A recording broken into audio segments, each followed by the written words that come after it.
Hello, my beautiful light beings. Welcome back to the Magic Exists podcast with Dani Margeaux. I have a wonderful guest here. Her name is Christina Minutillo. She is building a personal brand inspired by her Italian roots. She's an entrepreneur passionate about creating community through food and travel. As the host of What's Lights Us Up podcast, author of Cooking with Italian Roots, retreat host, and strategy consultant, she curates experiences that inspire joy and connection.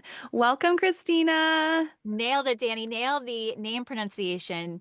Most of my friends can't even say my last name, my crazy Italian last name. So you nailed it. Yeah, so happy to have you here. And so I want to talk a little bit about your journey of now you host a wonderful podcast and you're an author and you're creating retreats out in Italy, back, with your roots and really cultivating that energy. And so I want to talk a little bit about how you started and how you were able to get to where you're at now. Oh gosh. Okay, so where I started. So I grew up Italian American in Connecticut, and where a lot of the Italian immigrants emigrated from Italy to the New Haven area of Connecticut. There was a huge, huge population of Italians. And I grew up in that family dynamic of my grandparents down the street and my aunt, uncle, and a lot of cousins very close to each other. And so I grew up with that dynamic of big parties and a celebration always at my great grandmother's house. And it was always about food and always about hosting people around the table. And I went to college and did all the things, and moved to New York City. And when I was in New York City, I just wasn't happy with my lifestyle. And growing up, my parents almost moved to LA before I was born.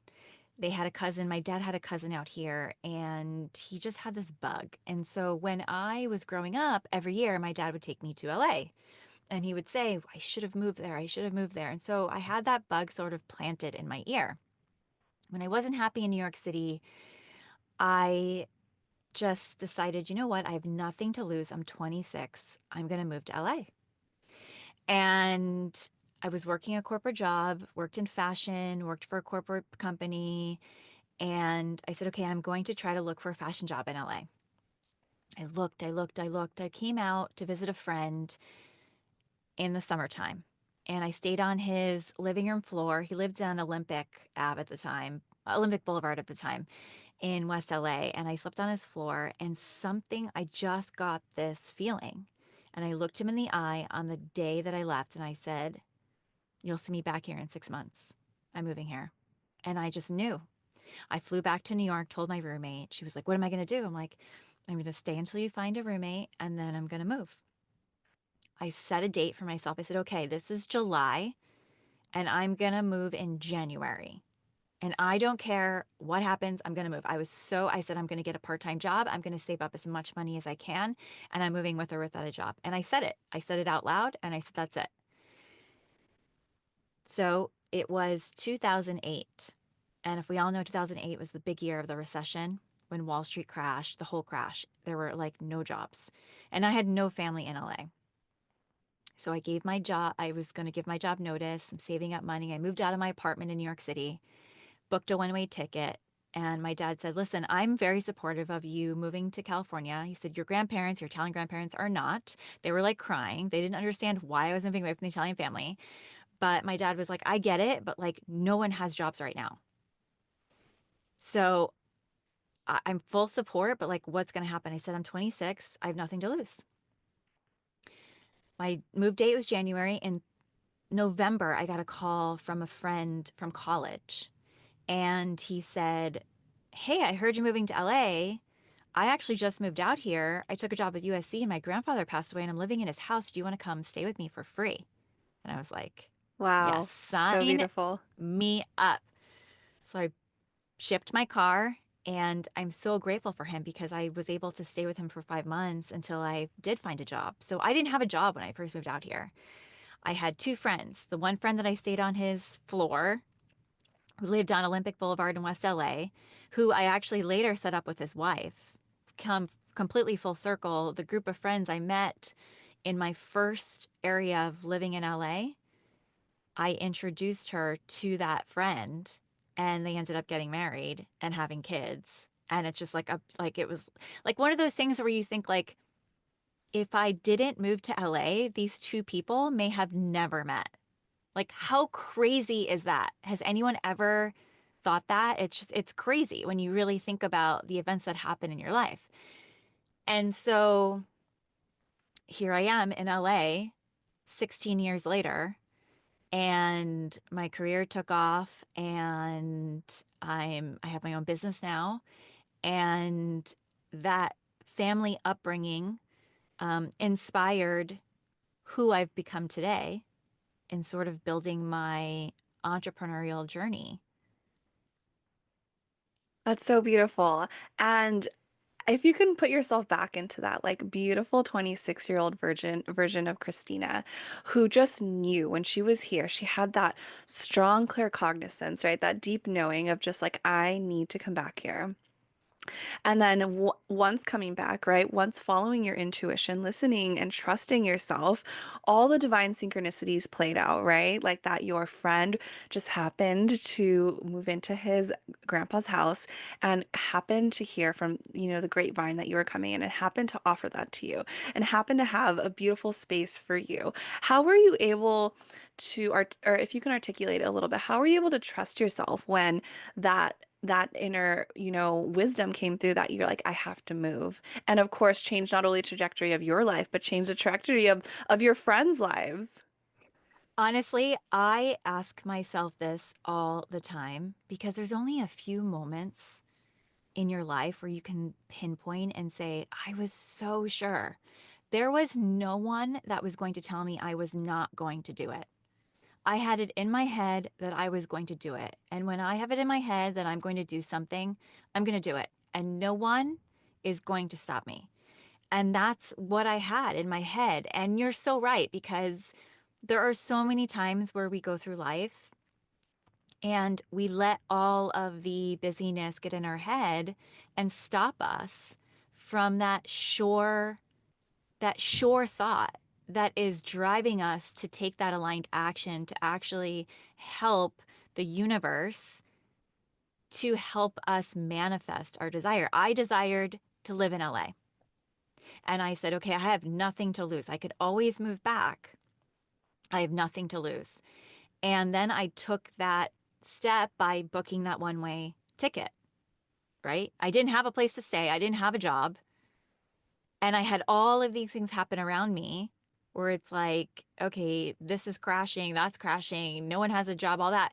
And I was like, nope, I'm going to go. And I remember sitting on the flight, I booked a Southwest flight, and it was a blizzard the day I took off. And I sat next to a guy who had just moved back from LA. I think he lived in LA for 20 years. And he moved back to Massachusetts. I remember this because his parents were getting older and he wanted to be back with his parents to take care of them. And he think he was like a ticket broker or something, like back when that was like a thing. And I remember that conversation. He was like, do it. Like, it was the best 20 years of my life. Like, do it. And I can't imagine living anywhere else. Like, I can't imagine. California has inspired me in so many ways, entrepreneurial journeys, friendships.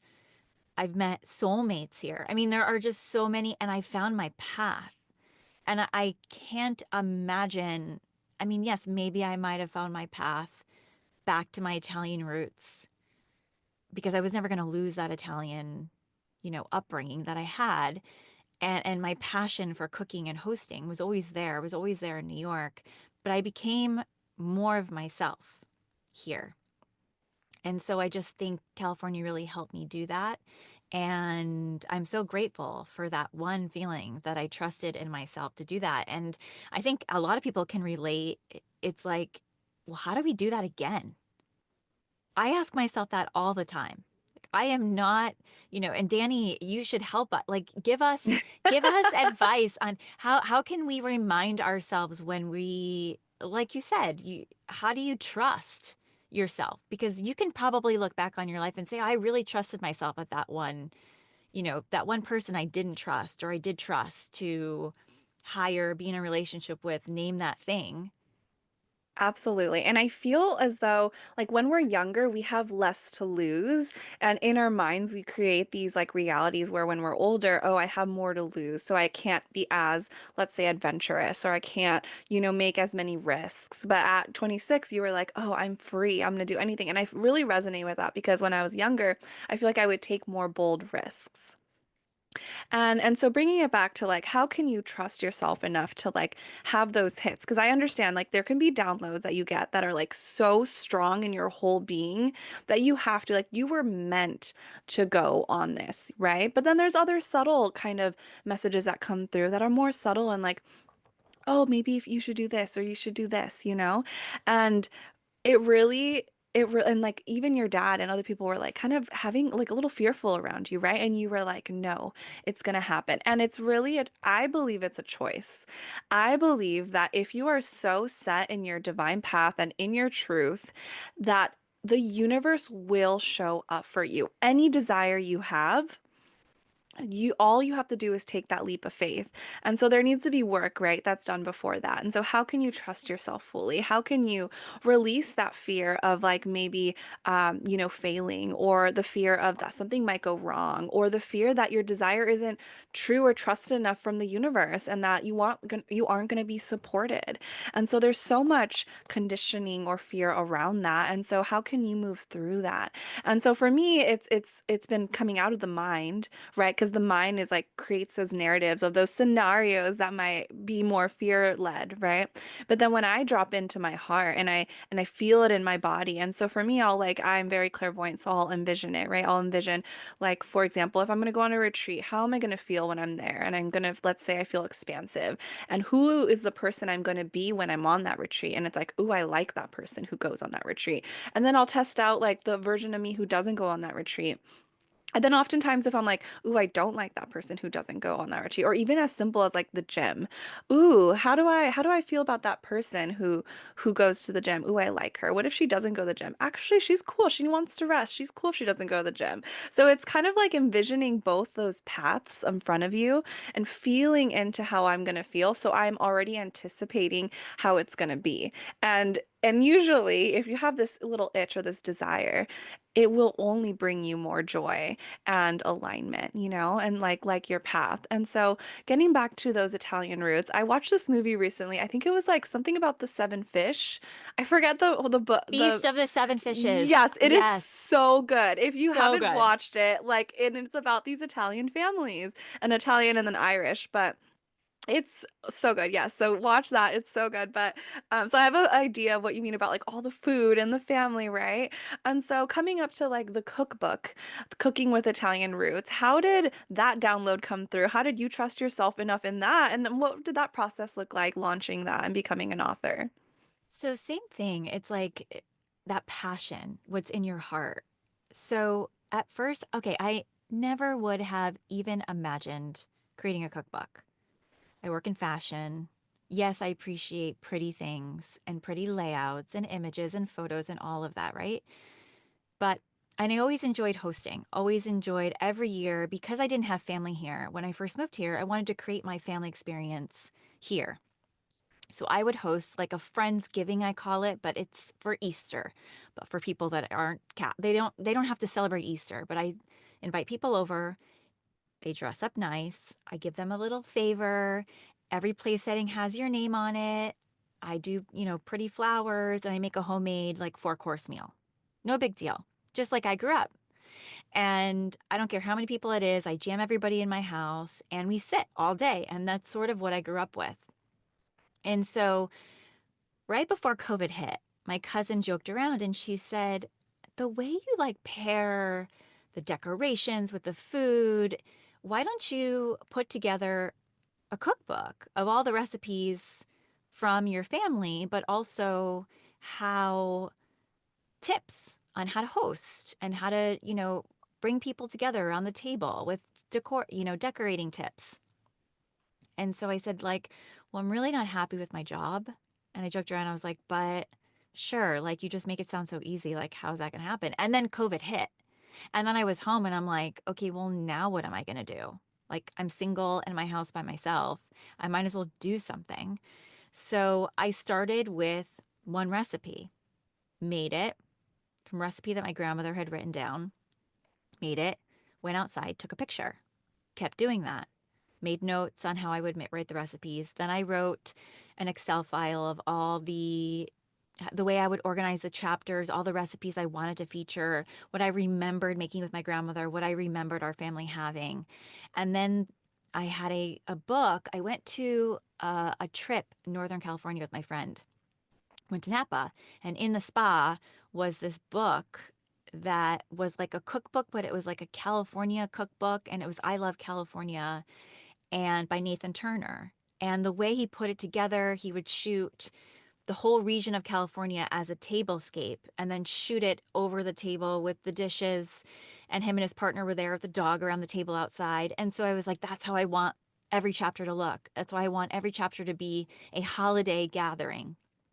And so I just started putting the book together and writing the recipes and compiling it. And then I would text friends and say, hey, who wants a free meal? Can I come over? Can I shoot outside? And I would just ask people for help. And I found myself every moment that I wasn't working my corporate job, I wanted to work on this book. And it was a year and a half of this like passion greater than myself. I don't even know what helped me create this book besides the help of others, my aunt who helped me copyright it, my friends who helped me with, the layout and the wine pairings. But it was like something greater than me helped me create this. And it became this beautiful book that no one would ever know that I self-published. And as I put it out into the world and I shared stories, I started to notice a difference in myself, so much so that I was able to read the energy in a room. And I was able to connect with people differently. And I was able to see people in a different way. And I was able to notice the way I lived my life before. Maybe I didn't want to live my life that way anymore. Maybe I wanted to live my life in a different way. And as I started to connect more and more with others, I found myself called to discover what it was that actually helped me create this book. Because there are others out there like me who are also creating something that they have no experience in out of a passion greater than themselves. And what an inspiring story the two of us can have to inspire others that anything is possible. And so that's what created the podcast, What Lights Us Up, where I interview people about the passion projects they've created that have literally changed their life in an effort to inspire others that anything is possible. And the podcast has become my soul family. And when I say that, I don't say that lightly because I can't not do it. Like it has been my community where I do share my book and I share my story and I connect with others. Some guests are food related, but everyone that I have had on, and Dani, I've had you on, where it's, I connect, I invite them to share their story, but I invite them in a way to share their story that it shares joy and inspiration. And it's a story that shows that anything is possible and that they're helping me on my path towards living a life of greater joy and greater purpose. And so it has really been my guiding light towards finding more things that light me up, which has led me down a path of rediscovering my Italian roots to really create it full circle. And none of this I would have ever imagined. Like, I didn't grow up saying, I want to be a podcast host, I want to be a cookbook author. I grew up actually probably not, we didn't speak Italian in my family. Like, we weren't super like anyone on the East Coast.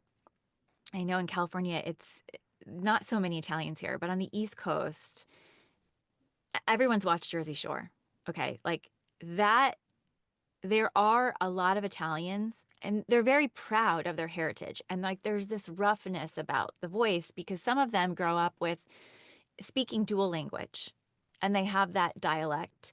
They're so proud of like the meats and the cheeses and the restaurants and the pizza and the pasta and the things that we have on the East Coast that we just don't have here in California. And so there's like this, and I would say I wasn't really related that much to my Italian heritage so much. Like we were Italian and we sat around the table and we enjoyed holidays as Italians.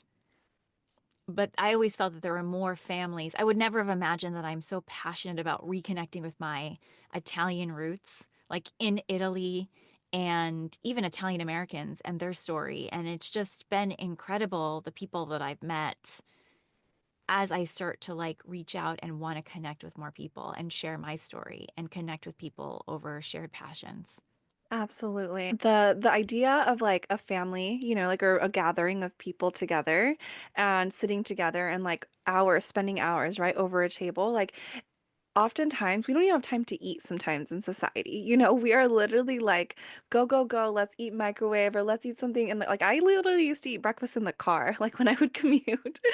And so I personally really love quality time. And so eating has been such a beautiful thing that I have, and cooking, expanding like that stillness around. And so I definitely need to get your cookbook. And Italian food is one of my favorite foods as well. I was in Ireland last year in Copenhagen, and like you can go anywhere and there's bomb pizza, like bomb pizza and Really? pasta. Yes. And it's like better. Like I'm going to Italy this year, so I'm excited to like check that out. But out here it's like different, right? It's like Chicago deep dish or like it's like whatever, right? Like over there, it's amazing. And I've been to Italy before where it's like they give you that big, it's like a huge pizza you eat by yourself. So Italian's definitely my favorite freaking food. So I'm really excited to go try that out. But cooking has really helped me bring stillness in my life and bring little moments of joy because something, right, it prospectively, like if you don't really have time to eat, it becomes a chore, and nourishing your body becomes a chore. And then there's a whole image around, eating and all those things and body image. But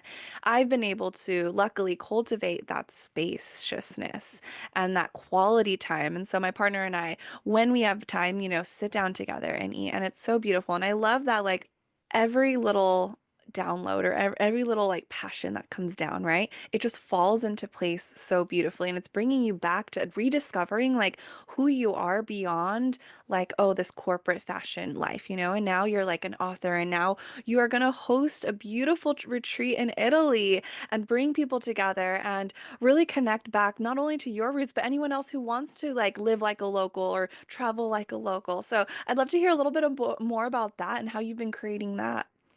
So it's funny because, like I mentioned, the podcast is in my soul community.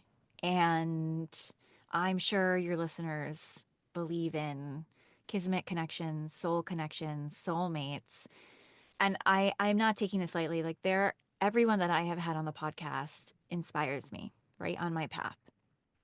And I lost my job a couple years ago in my corporate career. And at the time, I had my next door neighbor had a friend visiting from Greece. And I had voices speaking to me saying, you need to talk to him, have him come on your podcast. And so I did. And at the time, I had this like feeling. I said, I think I'm going to lose my job and I need to figure out what to do. And I said, you know what? I think I'm being called to go back to the town where my grandfather was born, or my last name is from, and immerse myself in the food culture of my heritage. I don't know where it came from, which was like, I should do that. And as I was talking to him, he said, you should do that. We actually said it on the podcast. You should go to Italy and explore that. He was a traveler and would shoot videos. And because of him, I was inspired to start shooting videos. And so when I went to Italy, and my distant cousins, my third cousins, one of them I had known when I lived in Connecticut.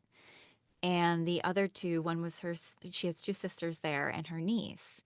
And they were like, come stay with us in our house. And so I did. And they hosted me and they brought me around to all the neighboring towns. And, the same man would walk by the door 3 times a day. And they had this luncheon on the last day where the ladies made homemade pasta and they made a sauce. And she said to me, I said, oh, I really want to film the experience. Can I film it? She said, do you mind filming the whole setup of the day? And I said, sure, okay. She said, where's it going to go on? I said, I'll put it on my YouTube. At the time, I had no followers. Okay. I had just started the YouTube channel and I had no interest in doing videos at all. And so here I am with my iPhone, and I'm out there. Like, I don't have fancy equipment, and can't speak a word of Italian. And all the guys there that are setting up, they can't speak a word of English. So I'm walking around with my iPhone. And most people have never even, like, they're not on YouTube. Like, they don't know. Like, so I'm walking around, I'm filming them, like, setting up this long table, 300 people to sit down for a lunch. And they were like, Americana, take a shot, this, that, and the other thing. And they served food in wheelbarrows. I mean, I'm not kidding. I've never seen food. The mayor was there. He took a picture with me. And so I put this whole video on YouTube. I maybe spent like a couple hours editing it, edited overnight, put it up. I took the train to Rome because I was going actually to interview Katie Parla on my podcast. She was someone that my uncle, she had a show called Katie Parla's Rome on YouTube, and my uncle said, you have to watch the show. And she inspired me I said, oh, I can do that. And I can go to Italy and I could interview people. So it was like all of these things I was getting, like sort of seedlings, like again, inspiration points. And so I posted it to YouTube, and the video like went viral of this lunch. And I'm like, what? Like, what is this? And the feeling I had when I left that town, I was so sad to leave my cousins because I was leaving a sense of community and connection that I had had sitting with them and having food with them. And I said, I have to share this experience. I have to share what it is like to get fresh food delivered to your door, like what it is like to cook a fresh meal and then eat lunch and dinner with your family every day. I have to share this. Like they live next door to each other. And so I went back the following year, and which was this past year, and there was this food festival, culinary festival, which my cousin had actually forgotten about. And it's right in the town. And my cousin had donated, like every family really donates pictures to the town, to the community. And the town decorates for the festival. So they hung these pictures up on the wall. And my cousin walked me into the festival, and she looks at the picture and she goes, there were maybe like 10 pictures on this wall. She goes, that's me. And she goes, and that's your great uncle, who I grew up with in the US, who lived in the US. I'm like, what is he doing in this picture from the 50s on this wall in this town? And then I got this feeling, and it was like, I'm really from here. Like, this is where I'm from. And being American, we're all from somewhere else. And so it really lit me up in a way that made me appreciate, how can I share this discovering your roots with others? So it was really combined of hosting this retreat to bring people back to this little town in Italy, where off the beaten path, where you wouldn't be able to visit if you were just a tourist visiting. You would never even thought to go there.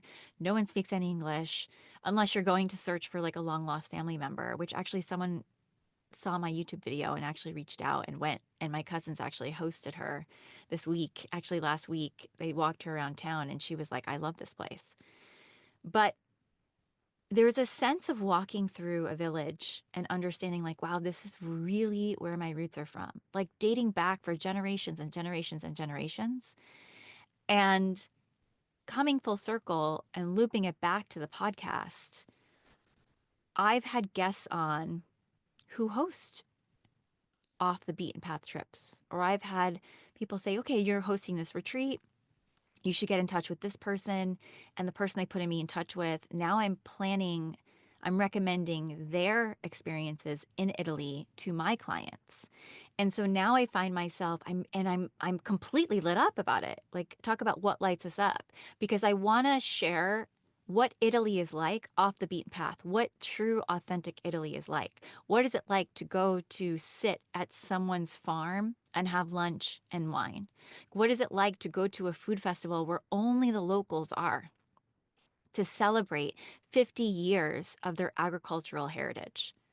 What is it like to go to an ancient castle and see the lit torches up around the hills, and to walk its hills and see one of the villagers painting on the side of the road, the rocks, just to beautify the town for the visitors? Like, It is such an experience that I think everyone should go back and go find your roots because they are waiting for you. The stories that are there are waiting for you to be discovered. And I'm still uncovering them.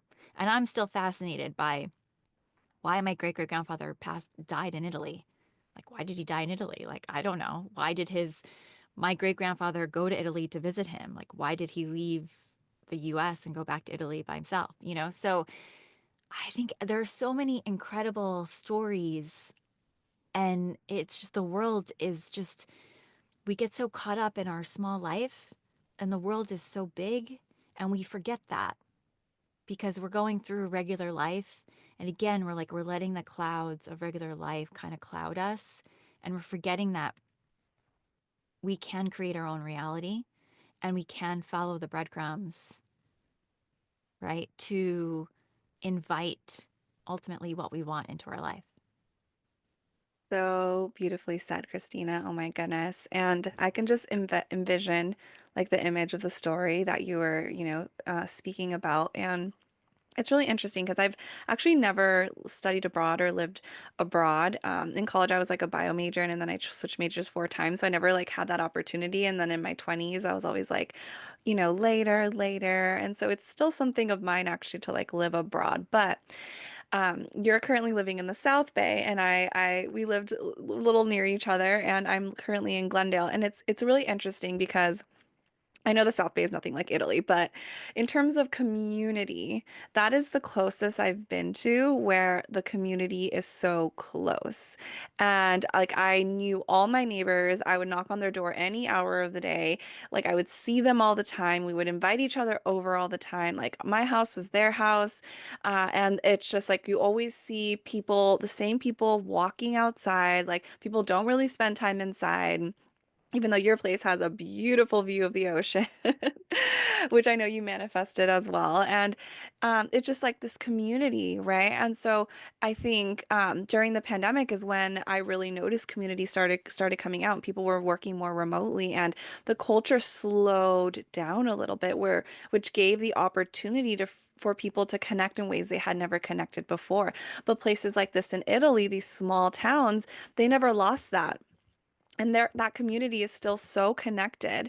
And so all of us, I think, as humans, whatever ethnicity you are kind of going back to the root of what we really need and what we really desire as relational beings. And it's so beautiful that you are able to hold that space and facilitate this beautiful retreat. And so it's coming up. What month is it coming up in? September. September. So if anyone is listening to this, I'll leave all the things in the show notes for this beautiful retreat that's coming up, which I know will be so divinely guided, and all the beautiful things will fall into place so perfectly. But where can we find, your books, and where can we find you? And is there anything else that you're offering right now that our listeners would love to hear? Really just like if you're looking for your Italian roots, if you're from Italy and you want an authentic experience or you want to rediscover your Italian roots, let's connect. Maybe there's something. I have a few offerings on my website that I started to add, curated itineraries that you can do, things that you can do, and they're really off the beaten path. Like, so I'd love to connect if I can help in any way. And you can find everything on my website. It's my name, ChristinaMinutillo.com. ChristinaMinutillo.com. And then you can also, same handle on Instagram. The podcast is available anywhere podcasts are available. And you can also find the podcast on Instagram, What Lights Us Up. And yeah, looking forward to connecting and reach out if hopefully this conversation was inspiring. I know it was inspiring for me. And thank you for bringing your beautiful energy, Dani, to the conversation. Absolutely. And I think it's so wonderful to have speakers like yourself who can be expanders for other people, that other people can see, like, oh, wow, she did that. Like, I can do that too. And so I really love that. I love your energy. And I'm so grateful to co-create this beautiful space with you. Yes, everyone go out there, find a passion and go find more joy. You will be amazed at where it will lead you. Wonderful. Thank you so much, Christina. Thank you. Bye. Bye.